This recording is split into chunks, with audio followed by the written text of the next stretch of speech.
টাকা জমানোর মাটির ভান্ডার, লক্ষ্মীর ভান্ডার পটশিল্পীদের রং তুলির ছোঁয়ায় রঙিন, যার চাহিদা বাড়ছে। আর পূর্ব মেদিনীপুরের চণ্ডীপুরে পটশিল্পীদের লক্ষ্মী লাভও হচ্ছে।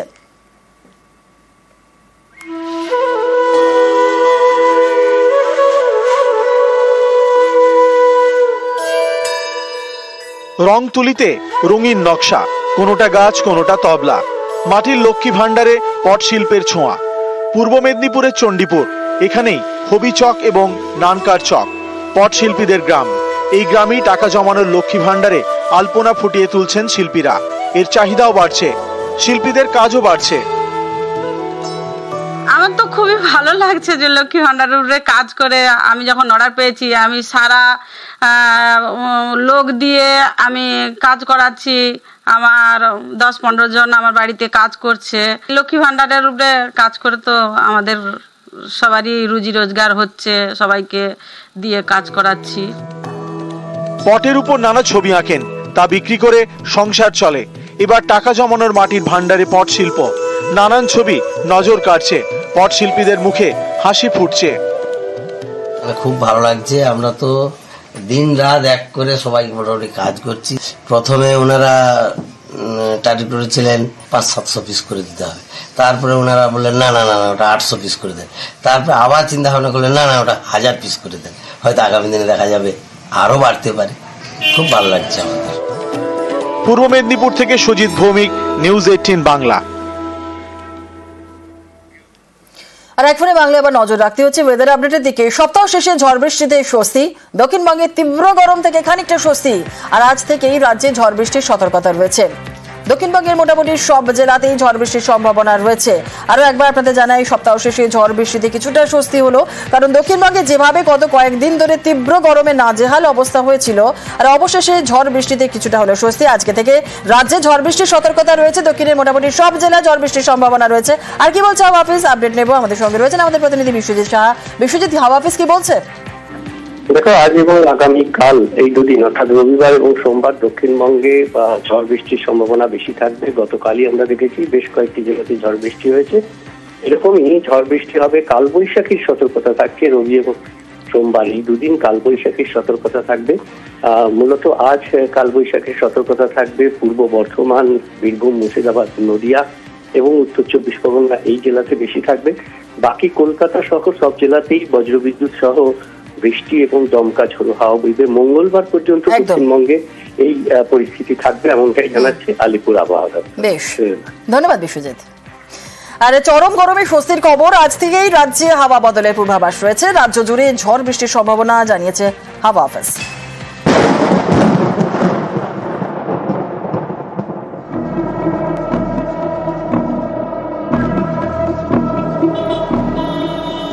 গরমে অস্বস্তি দক্ষিণবঙ্গে, স্বস্তির সুখবর দিল আবহাওয়া দফতর।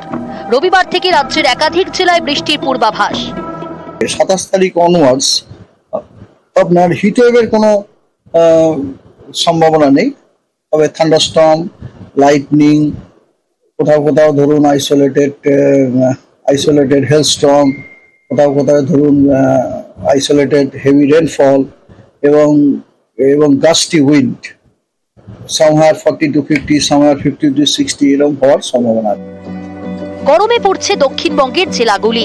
বৃষ্টি হলে একটু স্বস্তি, বৃষ্টি হলে 3 থেকে 5 ডিগ্রি কমতে পারে গরম। রবিবার রাজ্যের একাধিক জেলায় হালকা এবং মাঝারি বৃষ্টিপাতের পূর্বাভাস।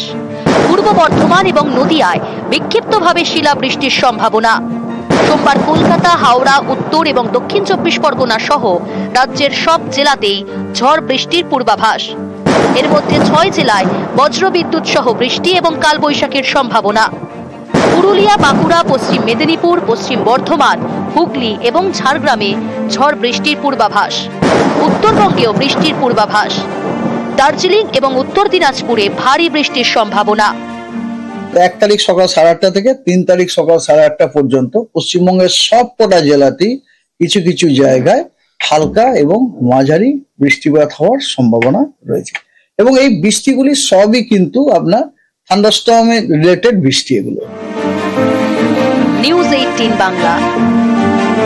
গুলি করে আত্মঘাতী এক ব্যবসায়ী। ফুলবাগানে নিজের আগ্নেয়াস্ত্র নিয়ে গুলি, বাড়ির ছাদে উঠে আত্মঘাতী নির্মাণ ব্যবসায়ী। আরো একবার আপনাদের জানাই, গুলি করে আত্মঘাতী ব্যবসায়ী। ফুলবাগানে নিজের আগ্নেয়াস্ত্র নিয়ে গুলি, বাড়ির ছাদে উঠে আত্মঘাতী নির্মাণ ব্যবসায়ী। ঠিক কি ঘটনা আরো বিস্তারিত জানাবে আমাদের সঙ্গে রয়েছেন আমাদের প্রতিনিধি অমিত সরকার। অমিত, কি জানা যাচ্ছে পুলিশ সূত্রে?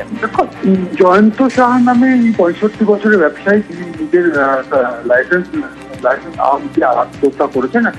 কি কারণে আত্মহত্যা প্রাথমিকভাবে পুলিশ যেটা দাবি করছেন, তারা পরিবারের সদস্যদের সঙ্গে কথা বলেছেন এবং তাদেরকে জানতে পেরেছেন যে তিনি ক্যান্সার আক্রান্ত ছিলেন। ইতিমধ্যেই তার বেশ কয়েকটি কেমোথেরাপি তার হয়েছে এবং সদ্য তার স্ত্রীকে হারিয়েছেন। এই জায়গা থেকে তিনি একটা মানসিক অবসাদে তিনি ভুগছিলেন এবং সেই জায়গা থেকে গতকাল দুপুর 3:05 নাগাদ তার নিজের মোবাইলে একটি তিনি ভিডিও করেন এবং সেই ভিডিওতে তার 2 ছেলে এবং পরিবারের সদস্যের উদ্দেশ্যে তিনি যদি ভিডিও বার্তায় তিনি বলে গেছেন। পুলিশ সূত্রে যেটা দাবি করা হচ্ছে যে সেই ভিডিওতে তিনি বলেছেন যে তিনি তার নিজের রিভলভার দিয়ে তিনি আত্মহত্যা করছেন এবং মৃত্যুর জন্য কেউ দায়ী নন এবং তার যে ভিডিওটি তার মোবাইলে পাওয়া যায়। অন্যদিকে কালকে দুপুরের পর থেকে তিনি তার নিজের ঘরে ঢুকে যান এবং অনেকটা সময় তাকে পাওয়া যাচ্ছিল না। এরপর বাড়ির যে 2জন পরিচারক ছিলেন তারা তার খুঁজতে থাকেন। এরপরে দেখা যায় তার বাড়িরই একজন ছাদে সে পড়ে রয়েছে এবং পাশেই তার রিভলভারটা রয়েছে। সেক্ষেত্রে পরিবারের সদস্যদের সঙ্গে কথা বলে পুলিশের অনুমান করছে যে মানসিক অবসাদ থেকেই নিজের রিভলভার থেকে গুলি চালিয়ে আত্মঘাতী হয়েছেন এই ব্যবসায়ী। অমিত, বাড়ির ছাদে গুলি চললো অথচ কেউ টের পেলেন না? দেখুন, যেই সময় গুলি চলার ঘটনা ঘটে সেই সময় বাড়ির 2জন পরিচারক এবং তার ছোট বৌমা ছিলেন এবং তারা কিন্তু দোতলায় ছিলেন এবং ছাদের এত উপরে পোর্শনে গিয়ে বা ছাদের এত উপরে গিয়ে গুলি চলার ঘটনা ঘটেছে এবং দুপুরের পর থেকে যখন তাকে খোঁজাখুঁজি শুরু হয় এবং বিভিন্ন ঘর তারা বাড়ির বিভিন্ন নিচতলায় বা উপরে দোতলায় যখন তারা খোঁজা হচ্ছিল তখন পাওয়া যায়নি। অবশ্যই পরিচারক যখন ছাদে গিয়ে তাদের খোঁজে তখন দেখে ছাদের একটা কর্নারে সে পড়ে রয়েছে এবং আচ্ছা, এরপরই পরিবারের সদস্যরা তাকে হাসপাতালে তাকে নিয়ে যায় এবং সেটা চিকিৎসকরা মৃত বলে ঘোষণা করে। বেশ, ধন্যবাদ। উনি সেপ্টেম্বরের পর থেকে ক্যান্সার পেশেন্ট ছিলেন, তো 6টা সাইকেল কেমো কমপ্লিট করেন, সবকিছু কমপ্লিট করেন। আমার মা 7ই মার্চে মারা যান। তো এতদিনকার সাথী একটা ডিপ্রেশনের মধ্যে তারপর থেকে ছিলেন অনেক দিন ধরে। তো এরকম একটা ড্রাস্টিক স্টেপ নেবে সেটা তো কেউ ভাবেনি। উনি শুট করেছেন নিজেকে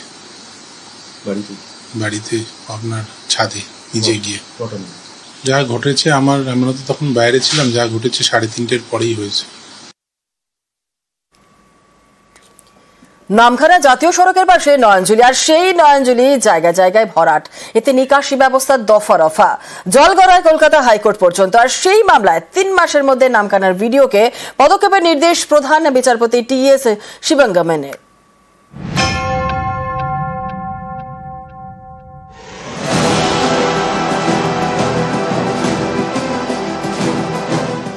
বুঝিয়ে ফেলা হয়েছে নয়নজুলি, তৈরি করা হয়েছে রাস্তা। এই ছবি দক্ষিণ 24 পরগনার নামখানা দিয়ে গিয়েছে 117 নম্বর জাতীয় সড়ক, পাশে নয়নজুলি এলাকার জল নিকাশির বড় ভরসা। নামখানা এবং বকখালির মধ্যে জায়গায় জায়গায় এই নয়নজুলি বুঝিয়ে ফেলা হয়েছে। কেউ জমিতে যাওয়ার রাস্তা করেছেন, কেউ করেছেন গোডাউনে যাওয়ার রাস্তা। এ নিয়ে স্থানীয় পঞ্চায়েত এবং বিডিও অফিসে নালিশ জানান এলাকারই বাসিন্দা স্নেহাশিস গিরি। অভিযোগ, এতে কাজের কাজ কিছুই হয়নি। শেষমেশ তিনি কলকাতা হাইকোর্টের দ্বারস্থ হন। সেই মামলার শুনানিতে প্রধান বিচারপতি টি.এস. শিবগানম নির্দেশ দেন, নামখানার বিডিওকে 3 মাসের মধ্যে ব্যবস্থা নিতে হবে। রাত্রের মধ্যে ভরাট হয়ে যাচ্ছে, বিভিন্ন জায়গা থেকে মাটি, সমুদ্রের বালি নিয়ে এসে ভরাট করা হচ্ছে এবং সেখানে কিন্তু বড় বিল্ডিং বানানো হচ্ছে। তারপরে আমি হাইকোর্টের দ্বারস্থ হই। হাইকোর্টের নির্দেশ আছে 3 সপ্তাহের মধ্যে রিপোর্ট জমা করতে হবে। এবার কতটা কি করবেন ওনার উপর নির্ভর করবে। 3 সপ্তাহের মধ্যে in accordance with law necessary step নেওয়ার জন্য বিডিওকে উনি এটা করে দিয়েছেন এবং অ্যাসিস্ট্যান্ট ইঞ্জিনিয়ার সেও প্রপারলি ওই জায়গায় গিয়ে কতটা জায়গাটা অ্যাকোয়ার হয়েছে, নয়নজুলি খাল কিভাবে ভরাট হয়েছে, এইগুলোর একটা রিপোর্ট উনি বিডিওর কাছে দেবেন এবং BDO in accordance with law এটা স্টেপ নেবেন। নয়নজুলি বাঁচাতে নির্দেশ দিয়েছে কলকাতা হাইকোর্ট। এখন পদক্ষেপের অপেক্ষায় নামখানা। দক্ষিণ 24 পরগনা থেকে বিশ্বজিৎ হালদার, নিউজ 18 বাংলা।